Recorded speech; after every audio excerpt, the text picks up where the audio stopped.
Welcome to Would I Lie to You, the show that separates the truth from the twaddle.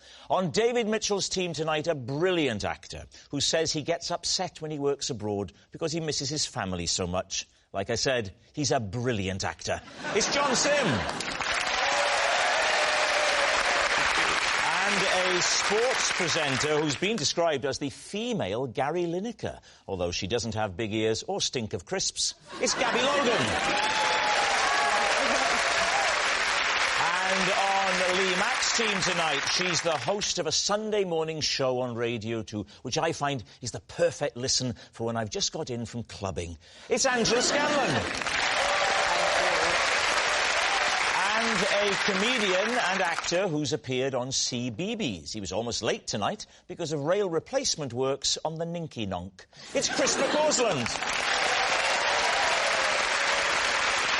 We begin, as always, with round one, Home Truths, where our panellists read out a statement from the card in front of them. To make things harder, they've never seen the card before. They've no idea what they'll be faced with. And it's up to the opposing team to sort the fact from the fiction. Chris, you're first tonight. OK, they offered me this in Braille, but as blind people go, I'm pretty rubbish and I can't read any of that nonsense. So, Lee, will you please do me the honours and read what is on that card? I certainly will. For a whole month, I thought my neighbour was ignoring me, and he thought I was ignoring him, until he found out I was blind, and I found out he was deaf.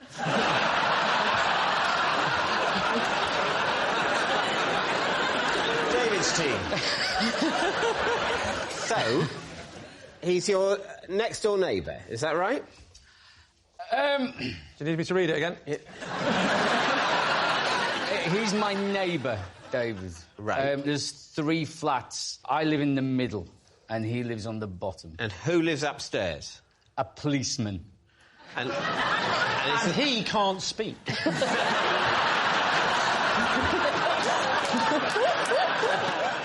So, you thought he was being standoffish? I thought he was being the rudest person that I've ever met. I was there, for example, on the day that he moved in, and I said hello to him, and he completely ignored me. Maybe he didn't. Maybe he went... Well, I don't know what you're doing, and...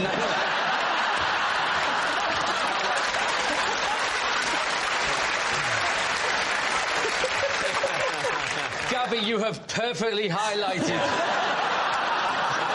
exactly what probably happened. So, he's deaf? Yes. But he can see? Yeah, otherwise he'd be in real trouble, really.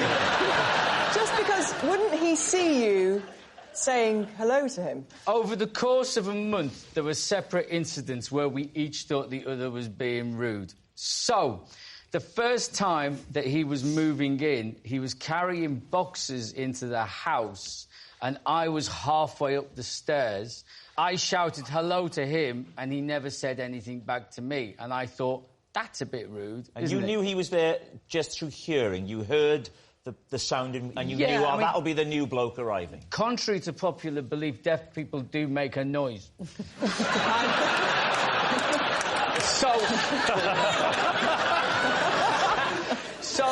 But other occasions, I would be outside, like, doing something with the car. I like packing the car, unpacking the car, maybe doing Not driving the car. No, me wife has to do that for entirely legal reasons, Rob. I reckon I could probably do the motorways if they had them things off the bowling alley down the side. A number of times, he'd come back to the flat and he'd, like, waved and smiled at me, and I'd not known he was there and completely blanked him. And then I'd heard him walk past and I'd shouted hello to him, but I was talking to his back then, and he never answered me. And this went on for quite a while, really. How did it resolve itself? Yeah. Did the policeman intervene? And sort I called the police and he came down. Yeah. And then I had a hunch he must be deaf. I guessed that was the only possible, plausible option. I'm exactly like that with my audiences when they're not laughing. I actually bumped into his mum who was visiting, and I said, like, he's deaf, isn't he? And she said, yeah. That's a bold opening gambit. We have each other's mobile numbers now, and so we're able to Hang on, send... let me think about this for a second. How does he answer the phone? We have text messages, Lee. Right, you know the next question, don't you?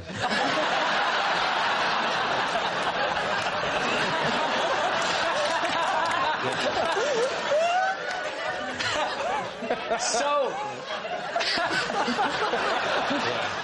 My phone talks, it reads everything out, and if...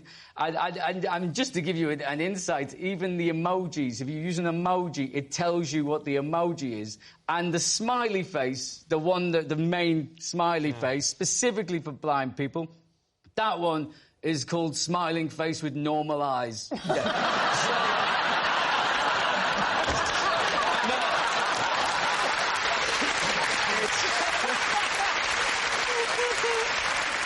I don't know if I'm expected to use the smiling face with sunglasses, but it turns out as well, which took me by surprise, that he's Australian, which you associated with the accent, don't you? But, like, he's just Australian in his head.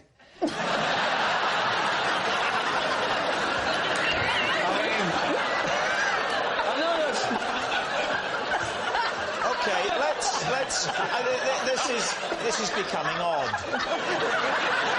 I mean, if any of this is offensive, they don't have to put it on the subtitles.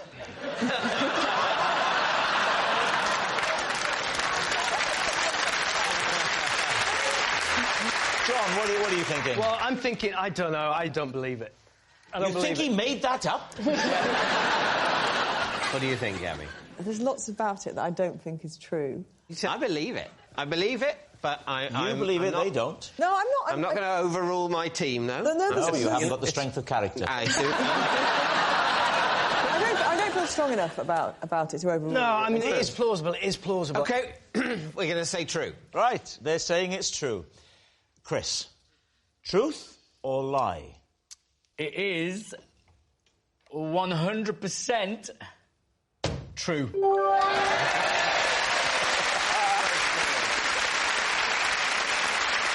Yes, it's true. Chris and his neighbour really did think they were ignoring each other. John, you're next. I once stripped naked, then accidentally climbed into bed with my father-in-law. Lucy, were you drunk? Yes. Was it his bed or was it a spare bed in your house? It was our bedroom in our house, and they'd been babysitting. And so I noticed another presence in the bed, which I assumed to be my wife. Yeah. And well, so lovely thing to say about your wife. Well, sorry, love, it's just that you look like, you know, your dad. It was dark. It was dark.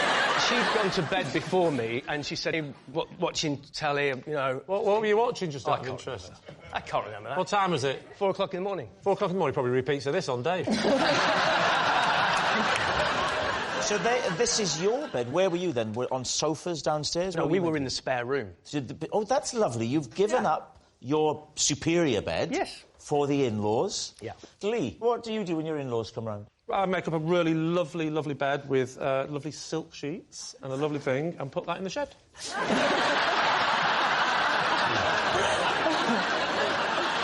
So you've come into bed. You think that your wife, she's gone ahead of you. I thought it should be spark out, Spark out in the bed. Yeah, and I've often done this journey in the dark. So she's often in bed before me. Yes. And I know what to do. I can do it in the dark.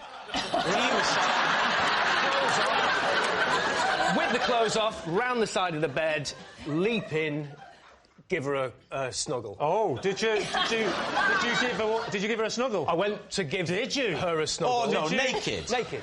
Which way was he facing? Thank God he was the other way. I spooned him. You spooned him? Like that makes it better. I think it's worse. I think you'd have to have done it both ways to know which was worse. That's true. Were you spooning in the way you spoon when you want to have a cuddle as you go to sleep? Or were you spooning in a way which was hoping to just nudge her awake? You luckily... There's a subtle difference between those two. I know that subtle difference. But luckily, I wasn't quite that excited yet.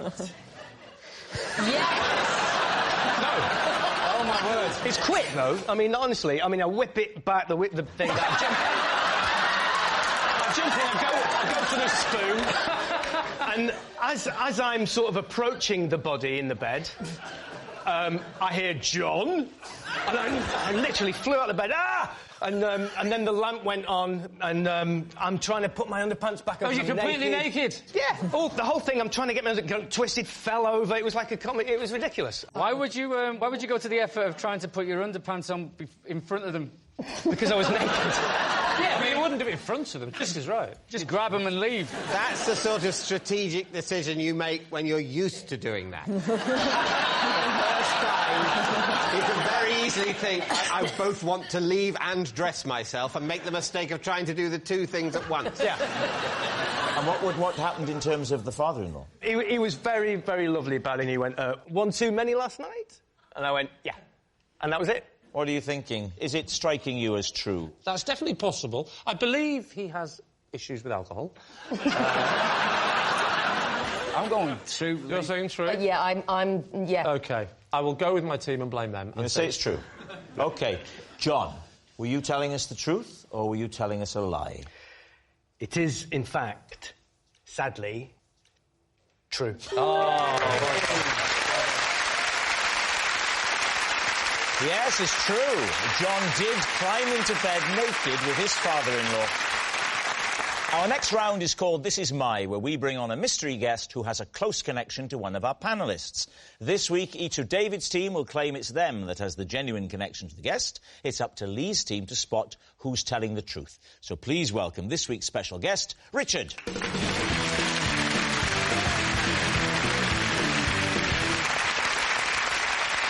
So, John, what is Richard to you? This is Richard. He's the stunt horse rider who galloped me through a moonlit forest so I wouldn't miss the Man United Bolton game. Gabby, how do you know Richard? This is Richard. He is the flight attendant who persuaded me I wasn't dying, but I had trapped wind. And finally, David, what's your relationship with Richard? This is Richard. He came to my aid at the local tip when I lost my specs in his great big skip. Lovely. So, there we have it. Lee. Right. Would you like me to describe him, by the way? Would that help you suss out which of the three he might know? Yeah, a little bit of audio description. OK, well, he looks quite a cool dude, actually, so we can rule out that he knows David. Actually, I think you might know him because he's dressed as a policeman and he's not talking. So who are you going to quiz first? Right, John. He's the stuntman that covered you. No, we were using horses in this production I was filming, and we were in Scotland, and that's when he offered to help me. But what was it you said? You said he galloped you to a television. So what, you got on the back, spooned behind him? Well, I wouldn't say that. I wouldn't say I was spooning him. No, I was just riding on the back of his horse. And you were clothed? Fully clothed. Yeah. And the horse would have been quicker than a car in this instance? In this instance, yes. We talked about it early in the day, and he said, I know exactly where you can watch it. There's a pub over there, and I can definitely get you there for kick-off. And he literally pulled up outside the pub, you jumped off and ran into the pub like a desperate cowboy? Well, no, he came in with me. Oh, he came in with you? And where did you put the... Tied it up outside. You tied it up outside on the thing? Was this in, like, mid-America in the 1870s? What do you mean you tied... What thing did you tie it to? Well, I didn't see. I just got off the horse, and then he came in. You got where you were going and you went into a bar, and you didn't take the horse purely for the joke that would have followed. Am I the only one who doesn't know what the joke would be? The reason why you... Why the long face? Yeah, but the reason why you've never heard that joke, Rob, is because it's a bit sensitive with you, isn't it? You sound like you've got quite a little round face. Isn't that lovely? Yeah. Thank you very much, Chris. I sound like... It wasn't meant to be a compliment, but... What kind of faces do the rest of us sound like we have? That's quite interesting, yeah. Take some time with Lee in particular. Lee! Lee just... He sounds like he looks like a cheeky little monkey who's the only one that knows he's about to fling a poo. Wow. That kind of... Please, can I use that on my posters for the next tour? What about David? Oh, David! From voice alone. He sounds like he looks like a Toby jug of a duck.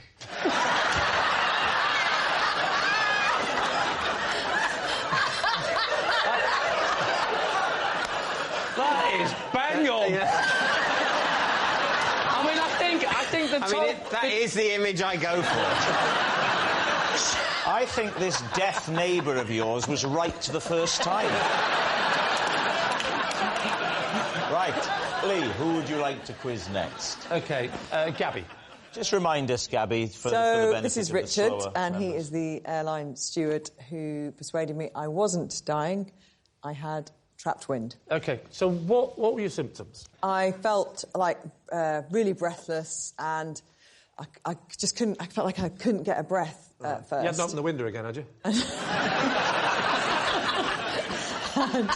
And, my husband looked across the aisle and said, "You look a bit pale." Well, you say your husband looked across, you mean he came from economy up to first class. He said, "You look a bit pale," and I said, I can't get any breath, and I felt really, really uncomfortable. Where were you going to? We were going home. From? Well, that helps us. We were going home. We were going from Gibraltar. Quite close to home at this point? No, quite early on in the flight, about OK. 10, 15 minutes into the flight, I started to feel a bit dodgy. Anyway, then, lo and behold, Richard came down and he said, "You all right?" I said, "I'm really not feeling great, actually." He said, "Come up here," and brought me up into the galley. Yeah. And then, well, I heard him talking to the captain. Ooh. And then I heard the word doctor being mentioned, and I heard the words... Oh, my God, what do you mean you heard the word doctor? Well- Because that could be quite scary if he said, listen, pilot, we need a... I'm not a pilot, actually, I'm a doctor. That would have released the wind. I thought I was dying. I thought I'd ruptured my appendix or something like that. And what kind of things did he say to calm you down? I think he said, well, if we do go down in the sea, don't worry, you're full of wind, you'll float for longer. And then Well, at some point... chilled her out. At some point, he kind of knelt down in his very caring way and said, there is a possibility this could be trapped wind, which filled me with horror, because it was just going to all come out at some point, and that's embarrassing. Yeah, but better than dying. So then he just went one step further, and he said to me, if we lower the plane, there's a good chance... Well, so your internal pressure would be less? So he said, there's a good chance it could come out, but I've got to warn you... Whoa. Would that work? Does the science add up there that you're more likely to release wind? At this Otherwise, point... by that logic, everyone would be farting on takeoff.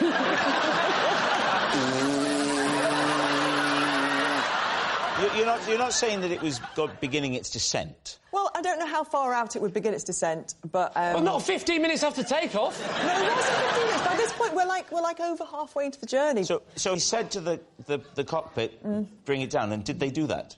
Apparently, they did. Quick, bring the plane down, I think she might blow. Yeah. So what happens? They bring it down, and what was the effect on you? Well, within a few seconds, minutes maybe, a tiny little burp came out of my mouth. Of your mouth? Have your mouth? And I thought, that's it. I'm good. And I walked back to my seat. Did everybody cheer and clap? Yeah. The truth is, when I say that... The truth is, it didn't happen, Gabby. That's the truth. The truth is, when None I of say this has ever happened. I don't think you've even ever been to Gibraltar. The only bit of this that I believe is that you fart a lot.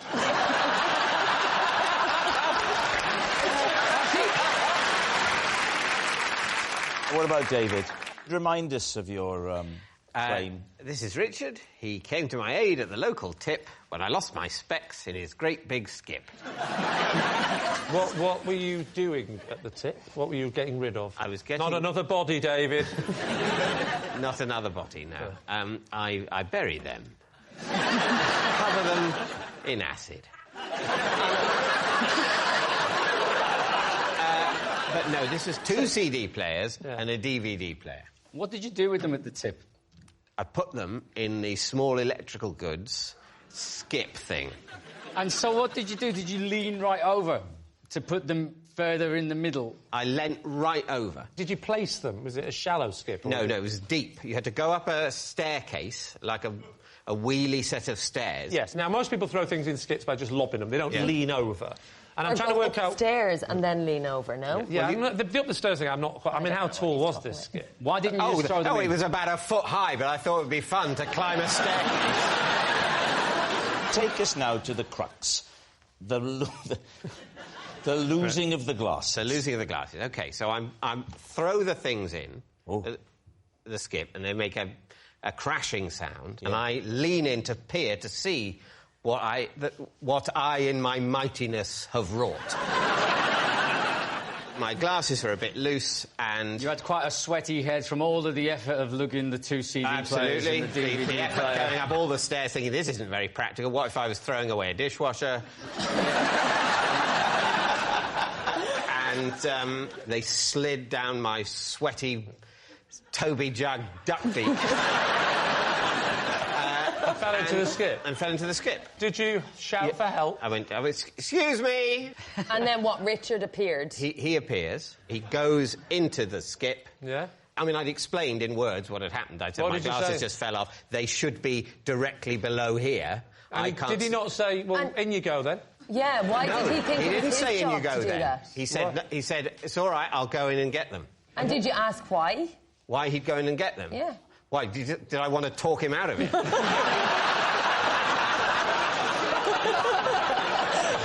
So he'd come over and you'd said, could you go and get my glasses? I quacked, he gave me some bread.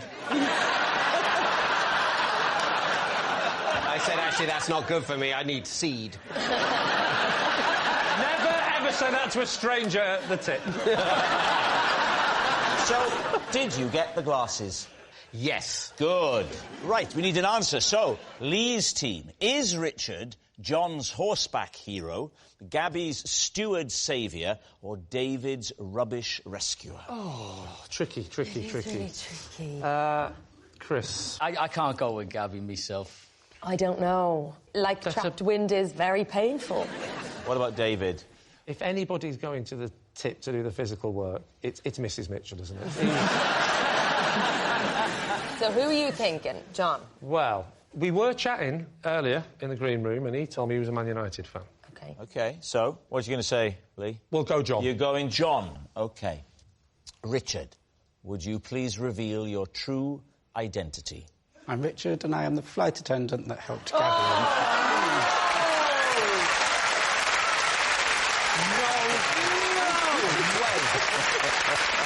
Richard, you're on national television. Did you ask the pilot to lower the plane? We were descending anyway.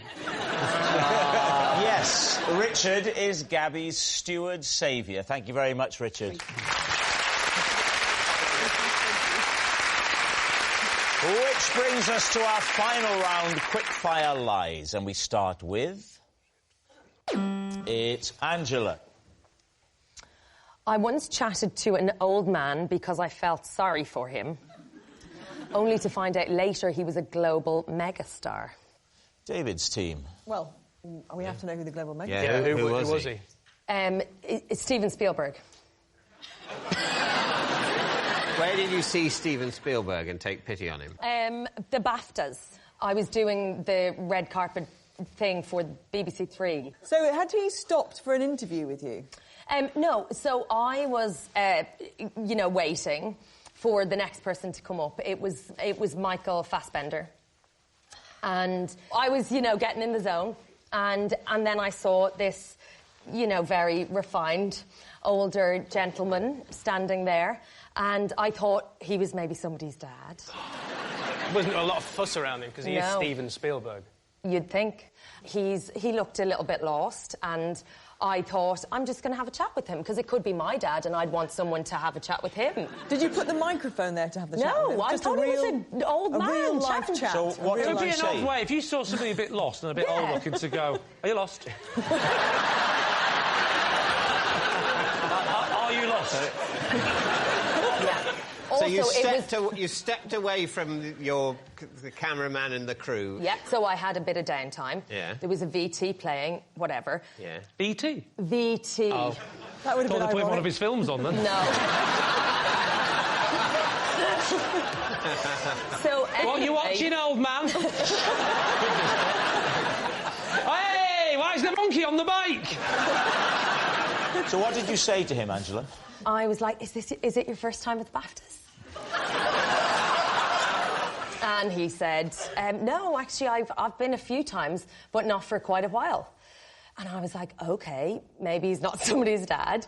And I said, oh, OK, who are you looking forward to seeing tonight? Oh, I thought you said who you're looking for. No, like, I just kept it loose, you know, who do you want to win? Have you any favourites? It's been a strong year for film. He actually said film. Do you work in the films yourself, mate?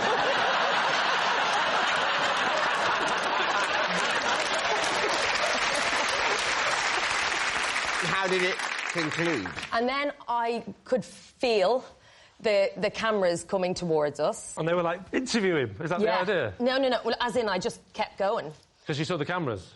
Yeah. So you did start to bring the microphone. Yeah. When did the microphone? Well, I was mic'd, so he could be picked up on my microphone. Did you ask him to speak into your chest? No. Similar height. So why did you not think to use the handheld then? Well, it would be a bit awkward if then I'm like, oh, he must be someone, can I have the microphone and keep talking to him? Well, you must have known that he was someone Yeah, obviously, prominent. but I can't ask him. Would be a great last question in the interview. And just to sum up, who are you?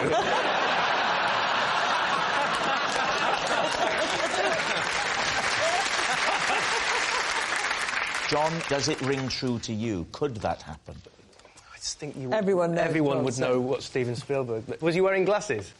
I think so. Are we playing Guess Who?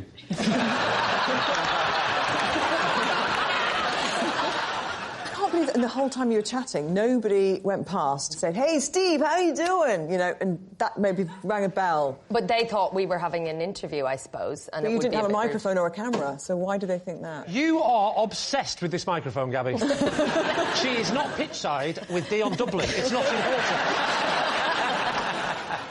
So what are you thinking then? David, what about you? We're going to go lie. You're saying it's a lie. I'm saying it's a lie. Angela, Steven Spielberg on the red carpet.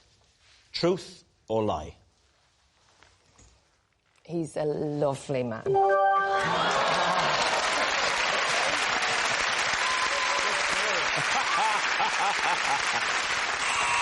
That noise signals time is up. It's the end of the show, and I can reveal that the scores are tied. It's a draw. Thanks for watching. We'll see you next time. Good night.